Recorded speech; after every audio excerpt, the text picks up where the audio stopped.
హైడ్రాకి మరిన్ని అధికారులు ఇచ్చే దిశగా రాష్ట్ర ప్రభుత్వం కసరత్తు చేస్తోంది. అయితే ఓఆర్ఆర్ పరిధిలో వరకు చెరువులు, పార్కులు, నాలాలు, ప్రభుత్వ స్థలాలు ఏవి ఉన్నా కూడా హైడ్రాని ఏకంగా నోటీసులు జారీ చేసి హైడ్రానే తిరిగి వాటిని ఆక్రమించుకునే విధంగా ప్రత్యేక ప్రణాళికాబద్ధంగా కొన్ని అధికారాలు ఇచ్చే రకంగా రాష్ట్ర ప్రభుత్వం కసరత్తు చేస్తోంది. ఇప్పటికే దీనిపై పూర్తి స్థాయి కసరత్తు కూడా పూర్తయినట్టు తెలుస్తోంది. వివిధ శాఖల నుంచి అక్రమ స్థలాల పరిరక్షణకు నోటీసులు జారీ అవుతున్నాయి ప్రస్తుతానికి.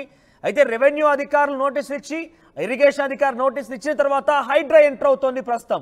కానీ అదేది ఉండకుండా పూర్తిగా వాల్టా చట్టంలో ఉన్నటువంటి విషయాలకు సంబంధించి అది జిహెచ్ఎంసీ ల్యాండ్ ఎంక్రోచ్మెంట్ కావచ్చు, ల్యాండ్ గ్రాబింగ్ కావచ్చు, ఇవన్నీ కూడా పూర్తి స్థాయి అధికారాలు హైడ్రా దగ్గరే ఉంచేసి హైడ్రా ఏకంగా సర్వేలు చేయొచ్చు, హైడ్రా ఏకంగా నోటీసులు జారీ చేయొచ్చు, హైడ్రానే ఏకంగా పూర్తి స్థాయిలో అక్కడ కూల్చివేతలు కూడా చేపట్టవచ్చు. సో ఇటువంటి పూర్తి స్థాయి అధికారాలని హైడ్రాకే ఇచ్చే విధంగా రాష్ట్ర ప్రభుత్వం కసరత్తు చేస్తోంది. సుమారుగా 72 బృందాలని హైడ్రాకు అప్పచెప్పే విధంగా రాష్ట్ర ప్రభుత్వం కసరత్తు చేస్తోంది. అయితే అన్ని రకాల నోటీసులు, తొలగింపులు హైడ్రా పరిధిలోకి రాబోతున్నాయి. గండిపేట, హిమాయత్ సాగర్ చెరువుల పరిరక్షణ సైతం హైడ్రాకు అప్పగించబోతున్నారు. ఇక దీనిలో హైడ్రాలో ఎవరెవరు ఉంటారంటే కనుక పోలీసులు, సర్వే డిపార్ట్మెంట్, నీటిపారుదల శాఖ నుంచి వచ్చినటువంటి అధికారులు, పూర్తిగా వీరందరి కలయికతో కలిసి హైడ్రా డిపార్ట్మెంట్ ఏర్పాటు కాబోతోంది. హైడ్రాకి వీరందరూ కూడా కేటాయించబోతున్నారు. దీంతో సర్వే చేసే డిపార్ట్మెంట్ హైడ్రాలో ఉంటుంది. పోలీస్ డిపార్ట్మెంట్ కూల్చివేత సమయంలో పూర్తి బందోబస్తు కోసం పోలీస్ డిపార్ట్మెంట్కి సంబంధించి అధికారులు ఉంటారు, నీటిపారుదలకు సంబంధించి అధికారులు ఉంటారు. అందరూ పూర్తి స్థాయి సమగ్రంగా సవలతులతో హైడ్రా రూపుదిద్దుకోబోతోంది. ఈ నేపథ్యంలో హైడ్రా ఇప్పటికే గుండెల్లో రైళ్లు పరిగెత్తిస్తోంది. చాలా వరకు సినీ రాజకీయ ప్రముఖులతో పాటుగా సామాన్యులు ఎవరైతే అక్కడ ఆక్రమణలకు పాల్పడ్డటువంటి సామాన్యులను కూడా వదిలిపెట్టకుండా కూల్చివేతలకు చేపడుతున్న పరిస్థితి కనబడుతోంది. హైడ్రా పేరు చెప్తేనే హైదరాబాద్లో హడలిపోతున్నారంటే అర్థం చేసుకోవచ్చు హైడ్రా ఎంతటి స్థాయిలో ప్రభావం చూపించగలుగుతుందనేది. ఇప్పుడు తాజాగా హైడ్రాకి ఫుల్ పవర్స్ ఇస్తే ఇంకా హైడ్రా ఏ రకంగా విజృంభిస్తుందో అర్థం కాని పరిస్థితుల్లో చాలా మంది కూడా భయం పట్టుకుంటుంది. సో ప్రెసెంట్ హైడ్రాకి సంబంధించి మనం మాట్లాడుకున్నాం. దీనికి సంబంధించి మరిన్ని అప్డేట్స్ మా ప్రతినిధి సాగర్ అందిస్తారు. ఎస్ సాగర్, ఇప్పటికే హైడ్రా విజృంభించేస్తోంది. హైడ్రా ఎక్కడ చూసినా కూడా తన స్థాయిలో సెట్ మార్క్ చేసుకుంటోంది. హైడ్రా పేరు వినబడితే హైదరాబాద్లో హడలెక్కిపోతున్నారు, భయాందోళన చెందుతున్నారు. సో ఇప్పుడు తాజాగా ఇంకా పూర్తి పవర్స్ కనుక హైడ్రాకి ఇస్తే ఏ రకంగా విజృంభిస్తుందో కూడా అర్థం కాని పరిస్థితి అంటూ కూడా చాలా మంది భయపడుతున్న నేపథ్యంలో హైడ్రాకి అడిషనల్గా ఏమేమి పవర్స్ రాబోతున్నాయి? ఎస్ మనోజ్, మొత్తంగా చూస్తే అంటే ఈ హైడ్రా కూల్చివేతల విషయంలో కొన్ని లీగల్ ఇష్యూస్ వస్తున్నాయి, కొన్ని భారీ ఆరోపణలు వస్తున్న నేపథ్యంలో ప్రభుత్వం హైడ్రాకు మరికొన్ని సూపర్ పవర్స్ ఇచ్చేందుకు సిద్ధమైందని చెప్పుకోవచ్చు. అయితే మొత్తంగా చూస్తే ఓఆర్ఆర్ పరిధిలో ఉన్నటువంటి అన్ని చెరువులు, పార్కులు, నాలాలు, ప్రభుత్వ స్థలాల పరిరక్షణ అనేది పూర్తి స్థాయిలో హైడ్రా పరిధిలో ఉంటుంది. హైడ్రాకు అంటే ప్రత్యేక సిబ్బందిని కూడా ఏర్పాటు చేస్తుంది.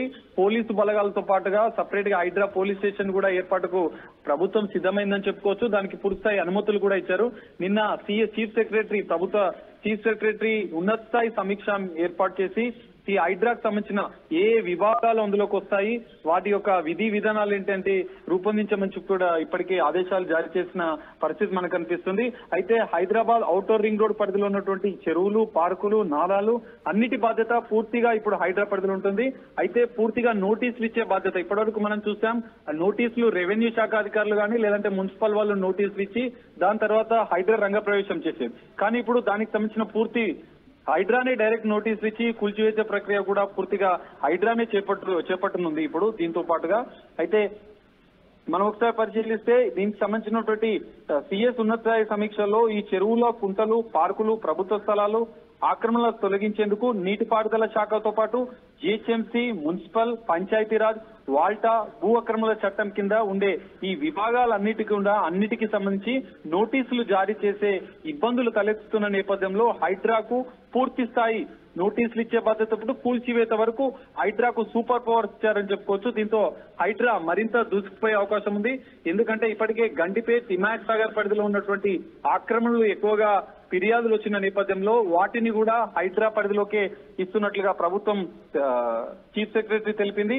నోటీసుల జారీతో పాటు తొలగింపు చర్యలు కూడా పూర్తిగా హైడ్రా పరిధిలోకి రాబోతున్నాయి. దీంతో పాటుగా హైడ్రాకు 72 బృందాలు ప్రత్యేకంగా వీటి అన్నిటికి సంబంధించి నీటిపారుదల శాఖతో పాటు మున్సిపల్, పంచాయతీరాజ్, వీటన్నిటి పోలీస్ శాఖతో పాటు వీటన్నిటితో కలిపి ఒక 72 బృందాలు కూడా ఏర్పాటయ్యాయని చెప్పి ఇక్కడ ప్రభుత్వం నుంచి వస్తున్న సమాచారం.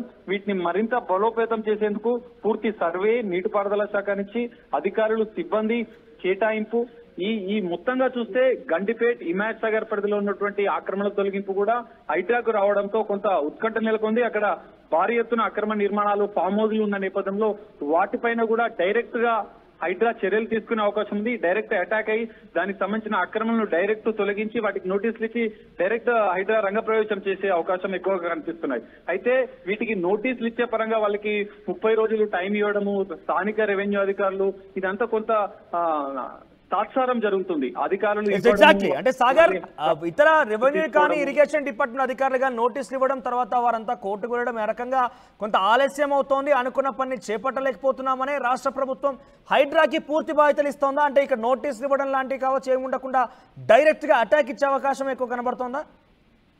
తప్పకుండా మనోజ్, ఇందుకోసమే హైడ్రాకు ప్రత్యేక ప్రతిపత్తిని కల్పిస్తూ వాళ్ళకి సూపర్ పవర్స్ ఇస్తుంది. ఎందుకంటే ఇప్పటికే మనం చూసాం కొన్ని కూల్చివేతల విషయంలో కోర్టుకు వెళ్లి దాని మీద మళ్ళీ హైకోర్టు కొన్ని మార్గనిర్దేశకాలు ఇచ్చిన నేపథ్యంలో కొంచెం లేట్ జరుగుతుంది. ఆక్రమణ తొలగింపు విషయంలో అడ్డుకట్టపడే అవకాశాలు ఎక్కువగా కనిపిస్తున్న నేపథ్యంలో హైడ్రాకే పూర్తి స్థాయిగా నోటీసులు ఇచ్చే అధికారాన్ని కల్పిస్తూ డైరెక్ట్ హైడ్రా వాటిని తొలగించే వరకు, హైడ్రానే పూర్తి స్థాయిగా వాటిని నేలమట్టం ఆక్రమణలు తొలగించే నేలమట్టం చేసే వరకు హైడ్రాకే సూపర్ పవర్స్ ఇస్తుంది.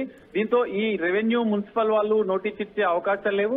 డైరెక్ట్ హైడ్రానే నోటీసులు ఇచ్చి ఇమీడియట్ గా వాటిని తొలగించే అవకాశాలు ఎక్కువగా కనిపిస్తున్నాయి. ఈ సూపర్ పవర్స్ తో హైడ్రా మరికొంత ఉత్సాహంతో ముందుకెళ్లి ఈ ఆక్రమణలు అంటే ఇప్పటికే ఉత్సాహంగా ముందుకు వెళ్తోంది. హైడ్రా చాలా వరకు కట్టడాలను కూల్చివేస్తోంది, అక్రమాలని కూడా తిరిగి జప్తు చేసుకునే ప్రయత్నం కూడా చేస్తోంది. కానీ ఇంకా పూర్తి పవర్స్ ఇస్తే ఇది పూర్తిగా కూడా హైడ్రా లోపలికి వెళ్తుంది. అంటే ఇక్కడ రెవెన్యూ, ఇరిగేషన్ అధికారుల యొక్క సహాయం కానీ నోటీసులు ఇచ్చే అవకాశం లేకుండా డైరెక్ట్ గా హైడ్రా దగ్గరే పూర్తి పవర్స్ ఉంటే మరింతగా రెచ్చిపోయే అవకాశం కూడా కనబడుతోంది. సో ఇవన్నీ ఒకే ఎత్తు అయితే సాగర్ ఇంకొక అంశం అంటే పూర్తిగా ఇప్పటికే హైడ్రాకి సంబంధించి ఏ స్థాయిలో అయితే హర్షం వ్యక్తం చేస్తున్నారో అదే స్థాయి విమర్శలు కూడా ఎదుర్కొంటున్నారు. ఎందుకంటే సామాన్యులకు సంబంధించి కూడా వారికి గుర్తు తెలియకుండా, అంటే గతంలో అధికారులు పర్మిషన్ ఇస్తేనే మేము కొనుగోలు చేశాం, కట్టడాలను ఏర్పాటు చేసుకున్నాము, కానీ ఇప్పుడు తాజాగా హైడ్రా వచ్చి కూల్చేస్తామని తన యొక్క జీవితాన్ని రోడ్డున పడేస్తోందంటూ కూడా విమర్శిస్తున్నారు. సో ఇటువంటి దానికి హైడ్రా వారికి నష్టపరిహారం కోసమైనా, లేదంటే వారికి ఒక పునరావాసం ఏర్పాటు చేసే అవకాశమైనా, అధికారులను చర్యలు తీసుకునే అవకాశమైనా కనబడుతోందా?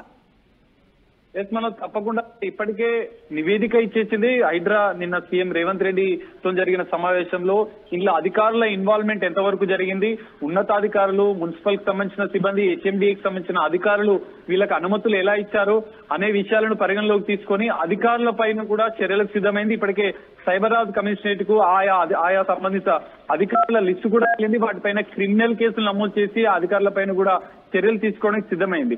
దీంతో పాటుగా మీరు చెప్పినట్లుగా పునరావాసం, ఇప్పుడు ఎవరైతే పేదలు, మధ్యతరగతి వాళ్ళు ఇందులో వాళ్ళ యొక్క జీవితాలే, అంటే వాళ్ళ యొక్క ఆక్రమణ నిర్మాణాలను తొలగించడం వల్ల వాళ్ళ ఇల్లు పూర్తిగా కోల్పోయే ప్రమాదం ఉన్న నేపథ్యంలో ప్రభుత్వం వాళ్ళకి ఆల్టర్నేట్ గా ఇంకా వేరే దగ్గర ఎక్కడైనా ఆల్టర్నేట్ ఆప్షన్ ఇచ్చే అవకాశం అని చెప్పి